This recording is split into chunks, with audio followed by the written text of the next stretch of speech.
Hello, hello, hello, hello. So it's another day to talk about becoming a high performing entrepreneur. Now you might question, why should you be doing high performing, thinking about high performance? Well, high performance is what gives the edge to people who are succeeding in almost all the areas of their life. Therefore, it is important for you to learn about these high performing habits in your life as well. Now, initially we talked about why you should be working, or like what's the clarity, what's the clear goal for you. You can always choose, am I going to be in someone's job, helping someone become rich, or do I have that capacity within me to become that someone so that other people can work for me? That's what entrepreneurship is all about, isn't it?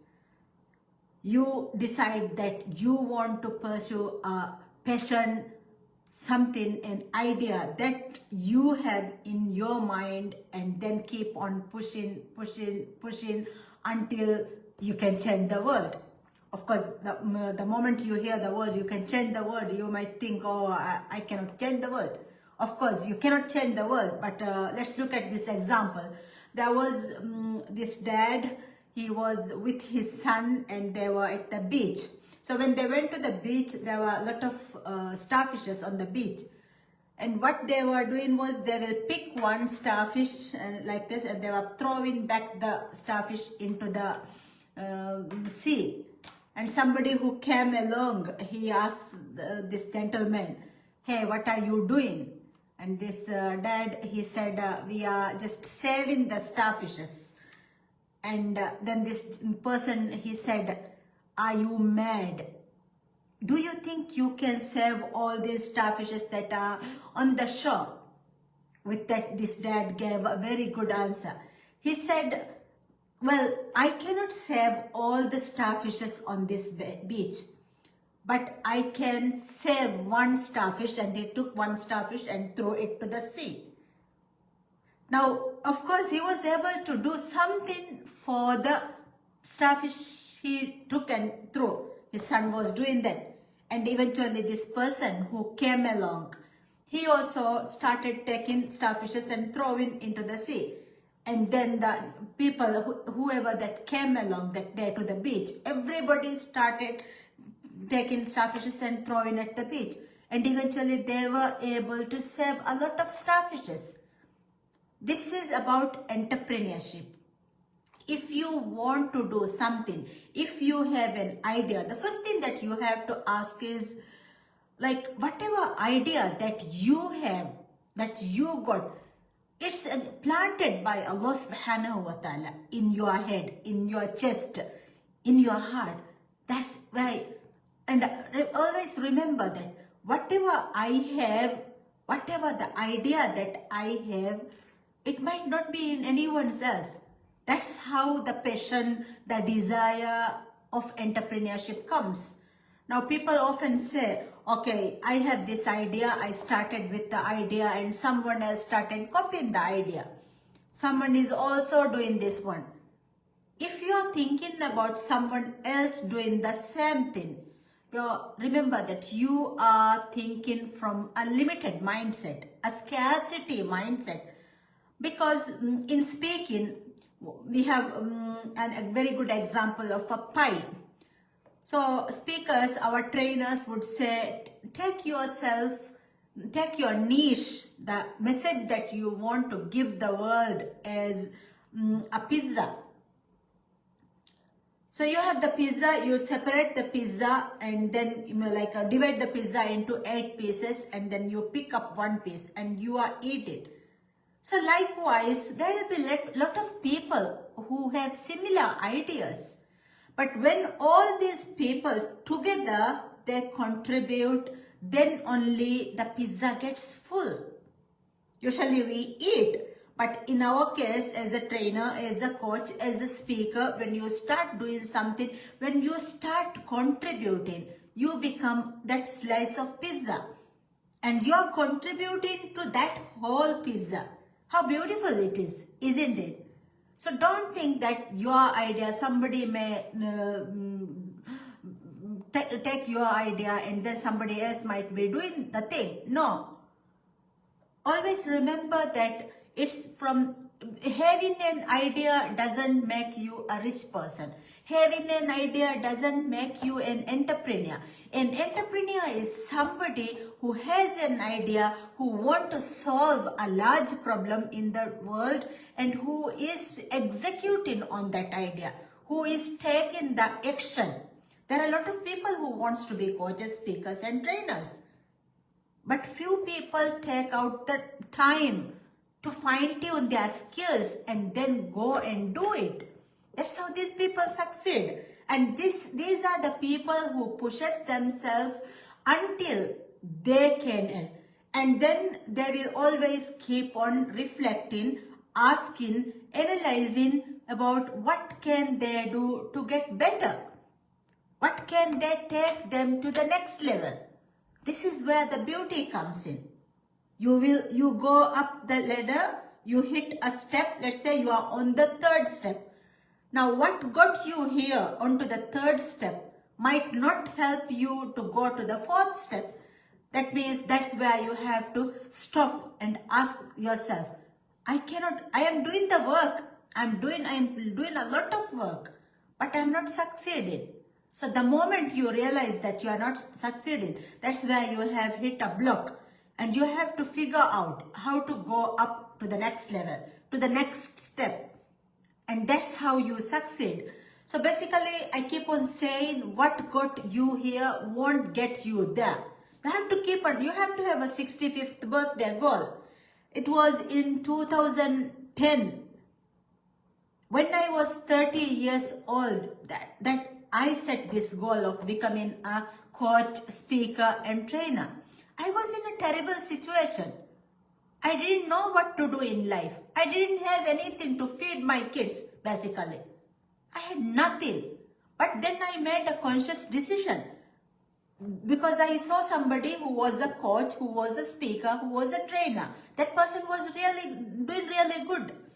And I aspired to become a coach. I put on my goal, I also want to become a coach. And also, in addition to that, I wrote my 65th birthday goal.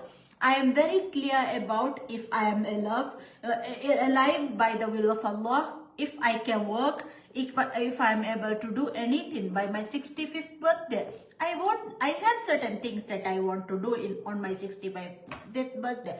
That means every day I get up from my bed, I push myself knowing that where do I want to end up? Where do I want to retire? What do I want to do at that age? And it keeps me pushing myself. So when you hit that level where you feel that, okay, this whatever I have been doing for the past 1 year or 2 years is not working for me, that's again, you have to upgrade yourself. Once you start upgrading yourself, you will learn. Okay, most of the time, the more higher you go up into the ladder, my mentors, my teachers, they say that it's not about the physical work, but it's more here in the mind. You have to keep on focusing on your mindset. You have to keep on becoming a better person with how you know how to. Usually people say that our mind is fixed, or like at certain age our mind will not grow, so you become dumb, you have to go and retire as this person who forgets, who cannot do anything. But today neuroscience proves something else. Today neuroscience says this brain is basically elastic. It's called the neuroplasticity. Neuroplasticity means basically, let's take this example. Now you can stretch this rubber band. Likewise, you can stretch your brain. But you have to feed your brain the correct information. Now, age itself, the other day also I told you that this brain is like, just imagine it's a rock. So it's just a physical object, but it will process when you give your brain something. The area where you can see the peach area, this is called the prefrontal cortex. This is where all the decisions, all the rational working is done. So you have to feed your brain. And once you start feeding your brain, remember that it's elastic. It will keep on growing like this. So it's about you giving the right food, the right fuel to your brain so that you can grow. Now the question was, the title I wrote for today's session, can I grow at this age? Let's say, I can see a few of my friends let's say your age is today 40 years. You haven't done anything in your life so far. You are just a housewife, or you just finished your school and you are like stuck. Or maybe you didn't worry about, you are just thinking about, okay, I'm going to be a good housewife. Or I'm just going to work in this office, and you have been working in the office for the last 6 years, 10 years, 20 years. You might be in that job doing the same routine thing every day. Now you might think, okay, I haven't done anything in my life. So can I do this? I am stuck. Or at this age, can I do? What I would say is, yes, you can do whatever age you are. Your age is just a number. If you look at the mirror, let's say you take a mirror and you look at the mirror, you can see from the wrinkles on your face how old you are. But if you don't see a mirror, you can't see your face. In that case, you won't know that you are aging. It's only about here. If you say that at the age of 40 years, 50 years, I am as young as a 20-year-old or 25-year-old, and you try to do things a 20-year-old, by the things, what I am saying is entrepreneurial things. That means you have an idea. You want to change your island. You see a problem. Entrepreneurship is always about, you see a problem that needs to be solved, and then you exert that effort to solve the problem. I don't promote, I was once an entrepreneur. I had a printing shop, I had a tuition center, also I operated a tailor shop. So all these things together, I've had several experiences, several failures. So today, at this moment, I don't promote any brick and mortar businesses, or I don't promote any businesses that stocks inventory. But rather what I promote and what I teach is about using your brain, using your knowledge, using your experience to change the world, to make world a better place. So this is what I'm talking about. So it's about coaching, it's about speaking, it's about training, it's about the modern e-commerce businesses, where without that stocking your products in a place, without that inventory, you can have that idea, you have a laptop, and then you do the work. That's how it is happening for me. I can be on the beach, I can be at a coffee table, I might be traveling anywhere and still I'm doing the work. This is what I'm talking about. So remember that your brain is elastic.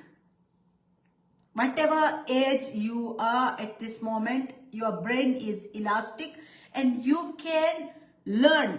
But you have to ask yourself, am I learning the right things, the right tools that I need to execute on this idea? Sometimes, because today social media is flooded, YouTube is flooded, Google is flooded.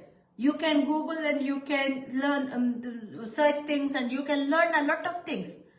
But are you learning the right thing that will help you execute on your idea?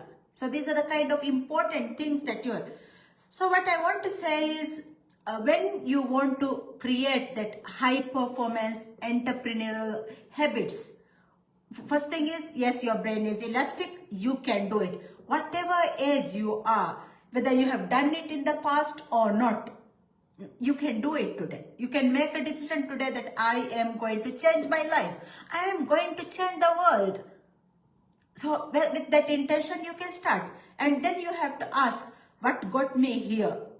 won't get me there. So, okay, from here to there, to go from point A to point B, what are the habits, the tools, the skill set, the knowledge that I have to gain? And that's the starting point for you.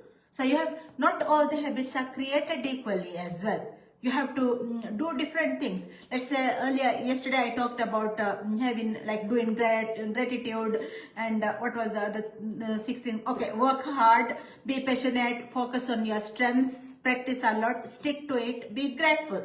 When I started working on these six things, I am here. From 0 to 5,000, 5,000 to $27,000, I was like going up the stairs. But then, okay, I realized that, okay, to go to the next level, I need additional skills. So I started learning the additional skills. I hired a coach who can help me identify where I was stuck, and then which steps should I be taking. So you have to invest your time, energy, money into things that works. And if you work on with this methodology, you can always create those necessary habits. And then the other thing is, achievement is not the problem. Sometimes you work really hard, but you are not achieving, or maybe you are not getting up the ladder. In those moments, you have to identify the fact that it's not about achievements. It's about your alignment. You might have lost that alignment. Let me give a very good example here. Now, you have been doing business for the last 5 years, and you have been doing it with 2 or 3 employees. And with these 3 employees, you are very happy. Like, your business was growing, you have reached to like almost 500,000 per month as your sales, and you are making good profit, around 30%, 40% good profit you are making. And then you always had to have more employees. You are happy with these 2 or 3 employees that you have. You are happy with these 3 employees. So now you got an idea to expand your business. Somebody is offering, or somebody is like talking about an idea to expand your business, and then you decided to go all in. Okay, I am ready to go up the next level, and like you start with that mindset. So you get started, and then once you get started, you are almost about to like get that project. But in the back of your mind, you are having this fear. Yeah, you are saying that, oh no, I have to bring in additional 3 staffs, and I hate having staff. I hate having more staff. So where is this problem coming? It's not, you're almost about to get the project, but then in the back of mind, you are hating yourself because you have to manage other 3 staff. Because managing the employees is a difficult thing, and you have to do this one. So it's a block. It will block you from getting this project. Although it's almost in your hand, you will lose this project because at the back of your mind you are saying, no, I cannot do this. I cannot bring in another 3 staff, because if you go from 500,000 to $1 million, you need additional people to leverage. You need additional people so that you can save your time.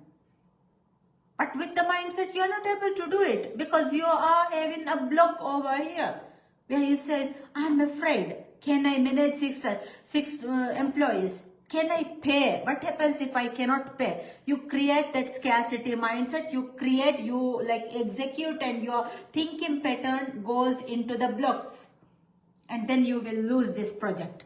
So it's not about the accomplishment, it's not about the work, but it's about alignment. Whether you are aligning your thought, whether you understand how your belief system works, and this is where you are.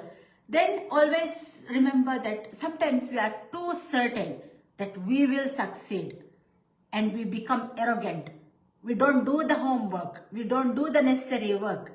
And when we cannot do the necessary work because we are so certain, we are so arrogant, we lose the game. And the final point is, today we are talking about technology. sometimes you say, I have this iPhone, it has these tools where I can track all my habits, and you use all these available applications or apps, and then you try to do the things. But technology will not save you. You have to create that right mindset, right aligned work. So it's important for you to pick up where you need to pick up and then go to the next level. This is how you succeed. And inshallah, in the future videos, I would be talking about this high performing entrepreneurial habits that you can develop. And thank you for watching, coming back every day, watching the videos and engaging. I appreciate you so much. I'm so grateful that you are engaging, you're finding value. If you found value from today's video, please comment whatever you got from today's video so that I know it benefited you. Also share it with someone that you love so that you can share the joy, the happiness. And once you start being grateful, once you are expressing that gratitude, always remember that Allah subhanahu wa ta'ala gives you more. Because in the Quran, Allah subhanahu wa ta'ala says, when you are grateful, I will increase you. So just try to increase that. Do little things that will increase you, and it will start making the whole lot difference. Thank you. Bye-bye.